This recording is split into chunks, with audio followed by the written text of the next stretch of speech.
5 বছর পর সেঞ্চুরির দেখা পেলেন সাকিব আল হাসান। অপেক্ষাটা লম্বাই হচ্ছিল, কেবল বাড়ছিল হতাশাও।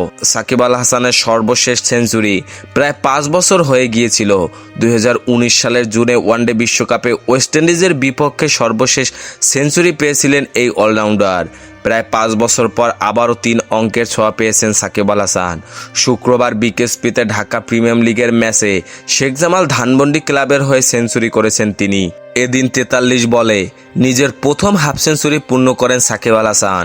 পরে 8টি 4 ও 7টি ছক্কায় 73 বল খেলে সেঞ্চুরি পূর্ণ করেন তিনি। নিজের সবশেষ সেঞ্চুরি পাওয়ার আগে 57 লিস্ট। এই ইনিংসে সেঞ্চুরি করতে পারেননি সাকিব আল হাসান। সব মিলিয়ে এবার লিস্ট এ ক্রিকেটের 10ম শতক পেয়েছেন তিনি। গাজী গ্রুপসের ক্রিকেটার্সের বিপক্ষে 9 4 ও 7 ছক্কায় 79 বলে 107 রান করে আব্দুল গাফফার সাকলাইনের বলে ক্যাচ দিয়ে আউট হন এই অলরাউন্ডার। খেলাধুলার সকল আপডেট পেতে আমাদের ইউটিউব চ্যানেলটি সাবস্ক্রাইব এবং ফেসবুক পেজটি ফলো দিয়ে লাইক, কমেন্ট, শেয়ার করে আমাদের সাথে যুক্ত থাকুন। ধন্যবাদ।